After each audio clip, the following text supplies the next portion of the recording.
Today I'd like to do an overview of this book. It's the Greek New Testament 5th Revised Edition from the United Bible Societies. The one I have is a hardback with the dictionary. I'll show you the spine. So it has Greek New Testament 5 with dictionary embossed in this little stamp here, which is common for the Deutsche Bibelgesellschaft. On the interior, you have some very pretty maps. Area around Jerusalem, Palestine in the Old Testament times, Palestine in New Testament times, and then on the back you have two very pretty maps, detailed maps as well, the ancient Near East in Old Testament times, and the ancient Near East, the journeys of the Apostle Paul, which is essentially the same part of the world. A couple of pages of cardstock, page that says simply the Greek New Testament on it, and then the title page tells you some of the key players here, edited by Barbara Alland. She's still alive. Kurt, I believe, has passed away. Bruce Metzger's name here, Bruce might be familiar to you, is I think he was editor-in-chief of the New Revised Standard Version translation. Deutsche Bibelgesellschaft, American Bible Societies, and United Bible Societies. The Greek text here is the same as in the Nestle Alland 28th edition. 5th Revised Edition is copyright 2014.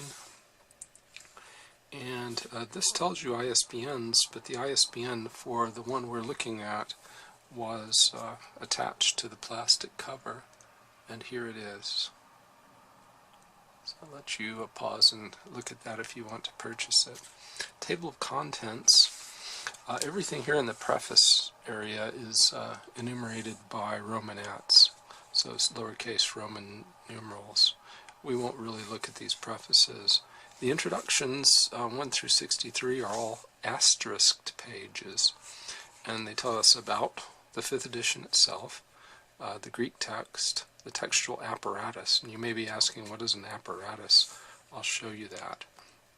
That is how they annotate different readings in the Greek text. Discourse segmentation apparatus.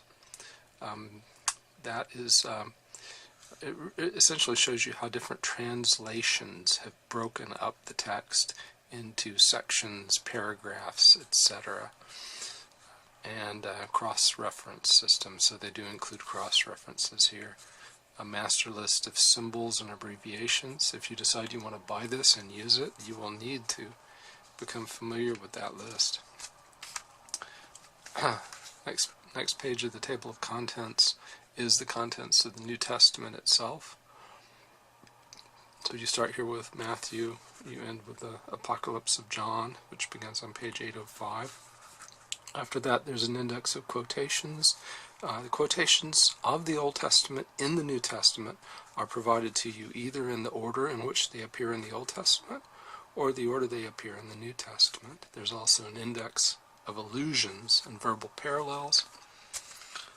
They list all the principal manuscripts and versions cited in the textual apparatus, alternate readings, principal symbols and abbreviations, and a map index.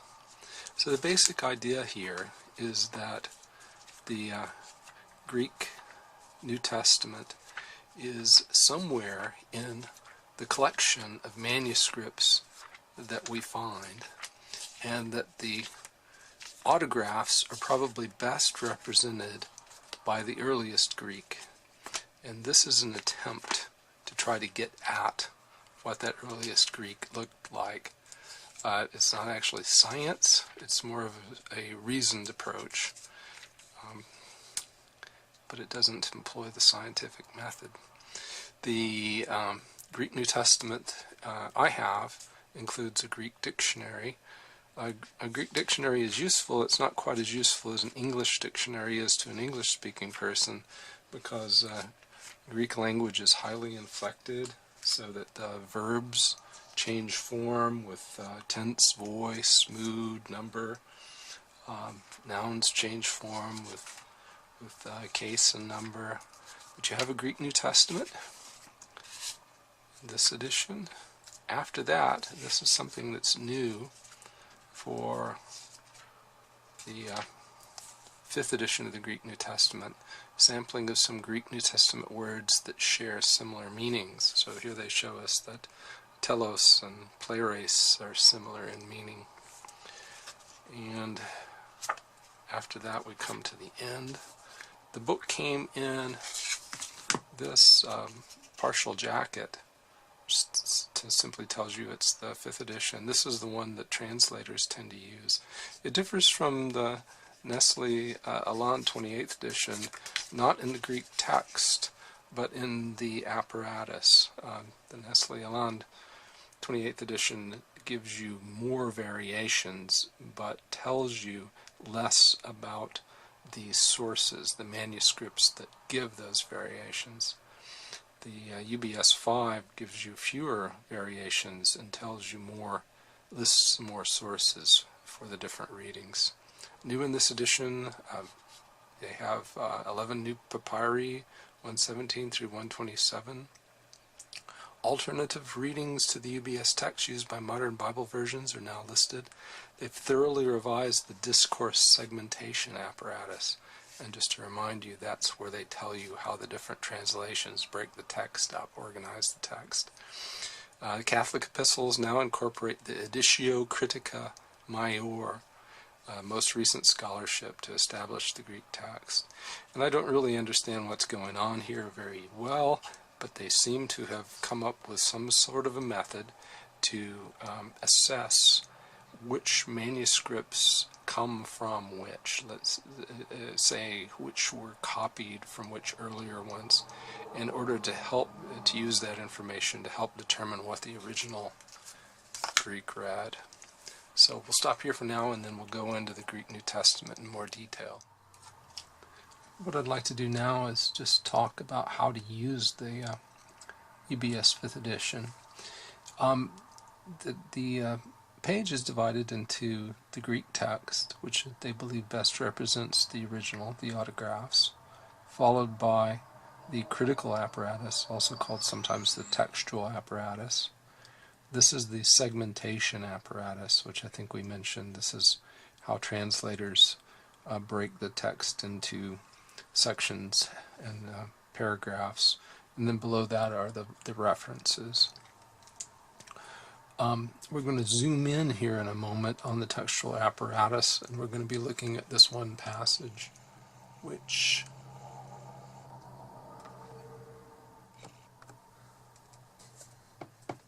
is here at 316, and confessedly, or without controversy, great is the mystery of godliness, who was manifest in the flesh, justified in the spirit, seen of angels, or appeared to angels. And the question is has to do with this hos here.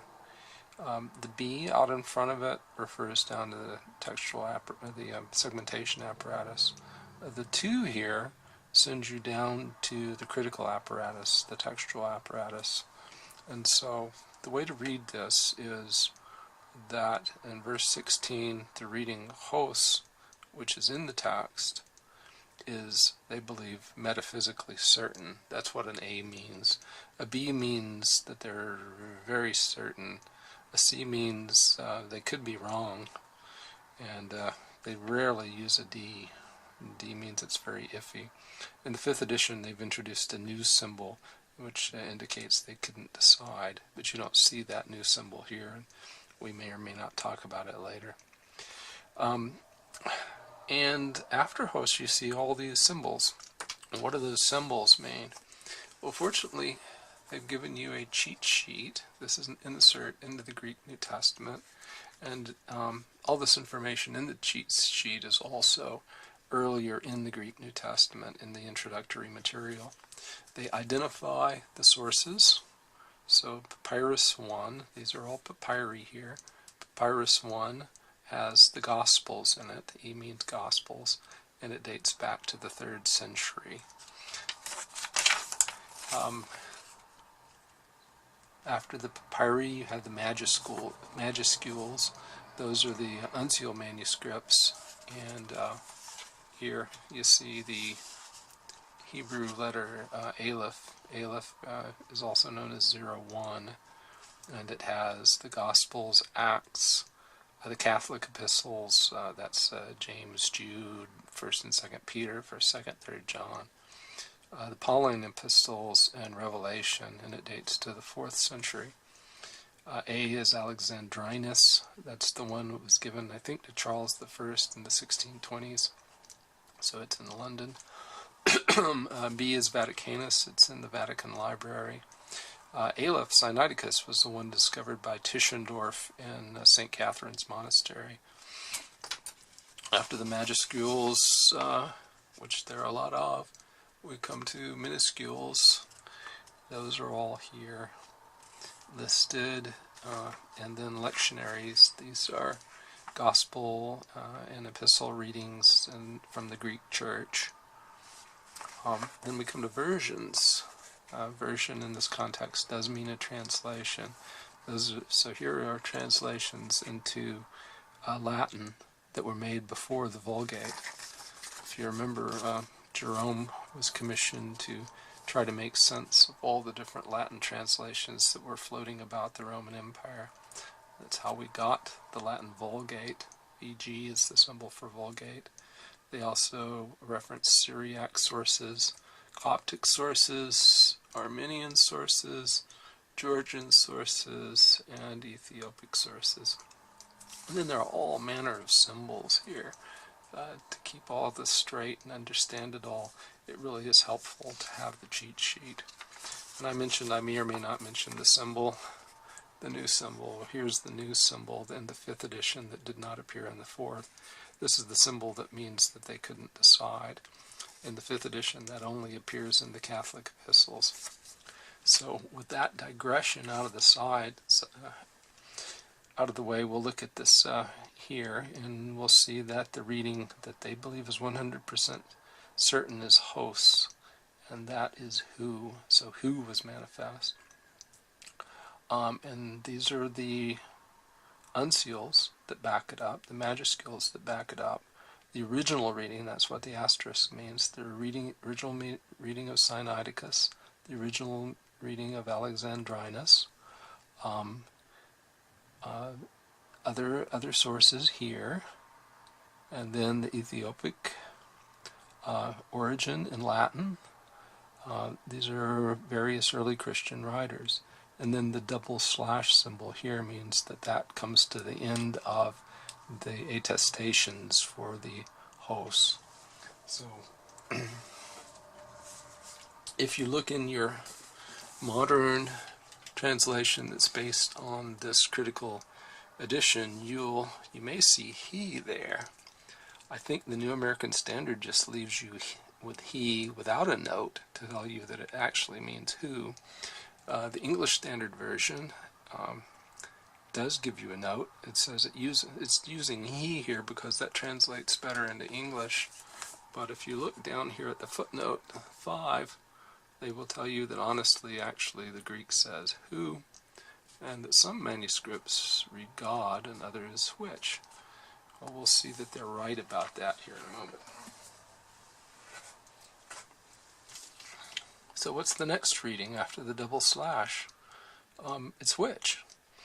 And the original reading of Codex D backs that up, as do various early Latin translations, Jerome's Vulgate, and all of these writers, including Augustine of Hippo, Hilary of Poitiers, I may have mispronounced that.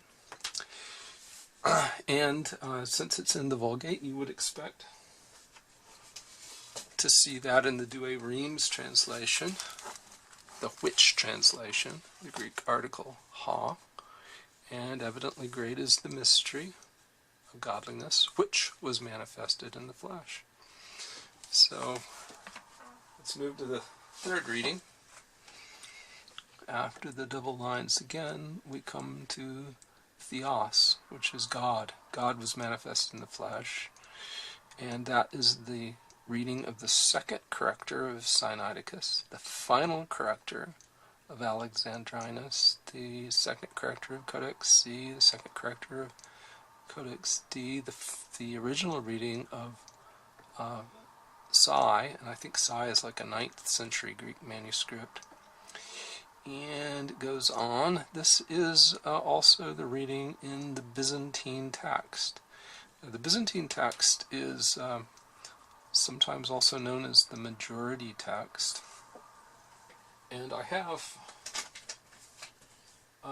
the Hodges and Farstead Greek New Testament, the interlinear version, and the majority text that they have reads Theos as well.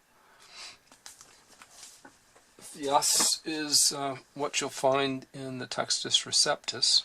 Textus Receptus is kind of a subset of the majority text. It's based on a few Byzantine manuscripts that were available in the 16th century. And that is the reading that's reflected in King James Version of the Bible. God was manifest in the flesh.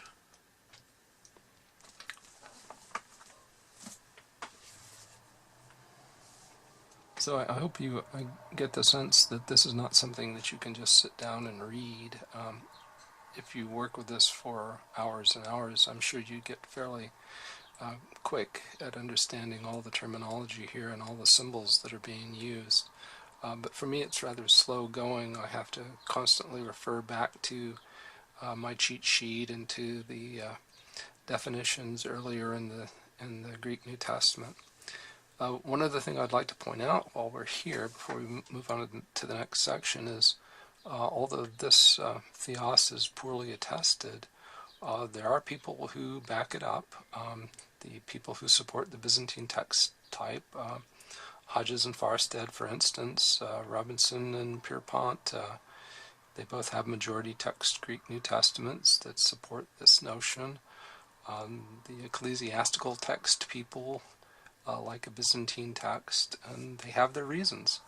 But the critical scholarship backs the reading who. The Theos reading is not a modern invention. It's not something out of the Middle Ages. It goes back to Chrysostom, who died in 407.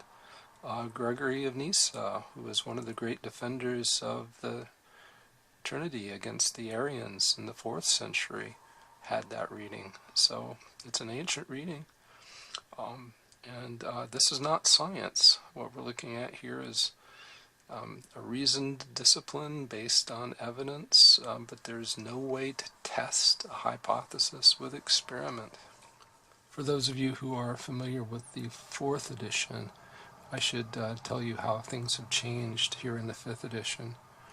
The column to the right shows the 4th edition and the Nestle-Aland 27th edition readings, and these are the readings from UBS 5, Nestle-Aland 28, and this Editio Critica Maior, which they're using now in the Catholic epistles, the genealogy-based approach.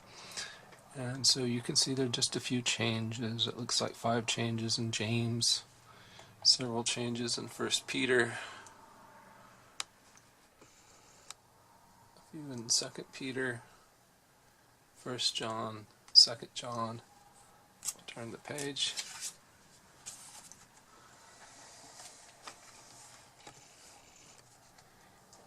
Third John and Jude.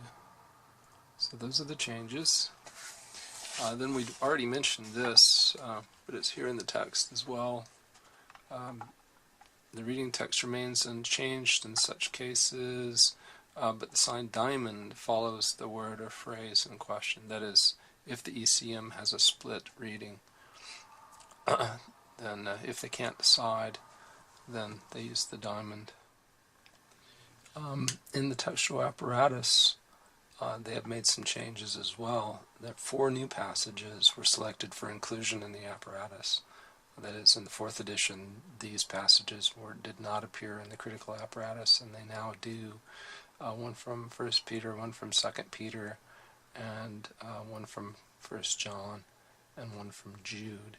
At the same time, they dropped 11 passages, 11 other ones that they had included. They gave you the various readings and the support for each reading. They've now deleted those. So here we're going to look at one of those new notes in the critical apparatus. But at the moment you're actually looking at the UBS 4th edition, and I just wanted to show you how that looked at the time.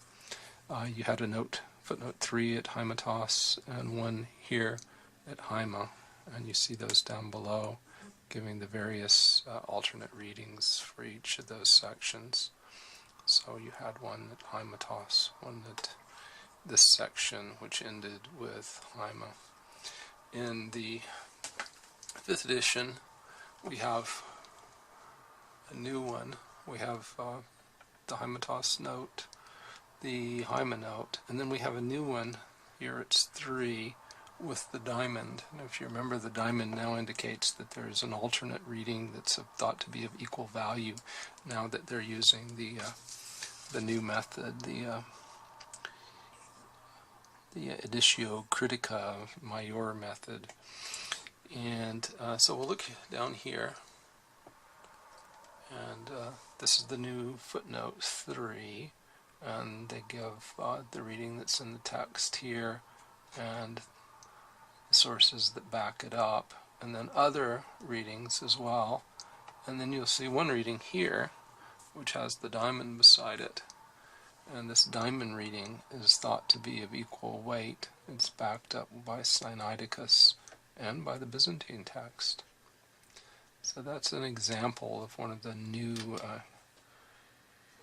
entries in the critical apparatus with UBS 5. If you're familiar with UBS 4, then probably the thing that you're most interested in is the difference in the fonts. And as you can see, this is UBS 4 on the right.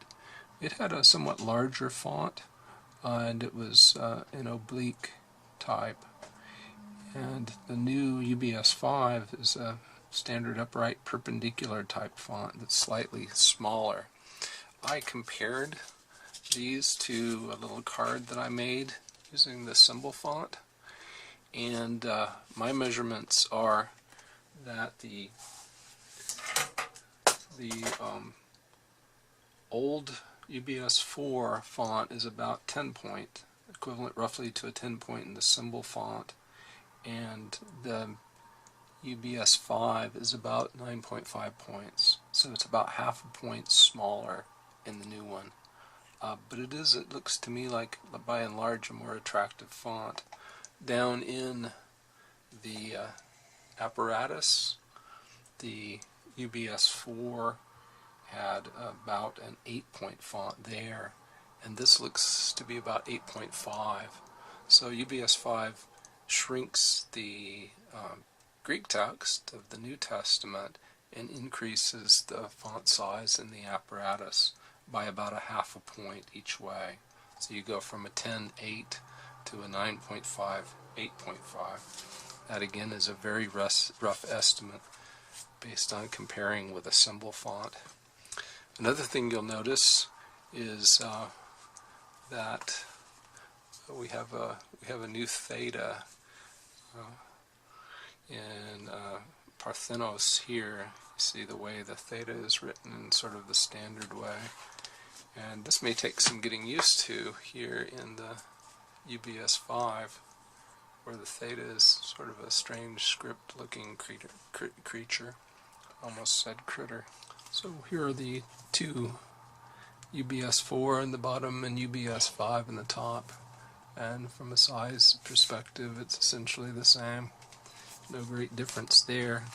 Major differences are the new papyri here, the changes in the discourse segmentation apparatus. They look at different Greek translations into English from the Greek, the different approach to the Catholic epistles, and in the back after the dictionary, if you get the version with the dictionary, you get this listing of Greek New Testament words that are very similar to each other, which I think is a useful thing.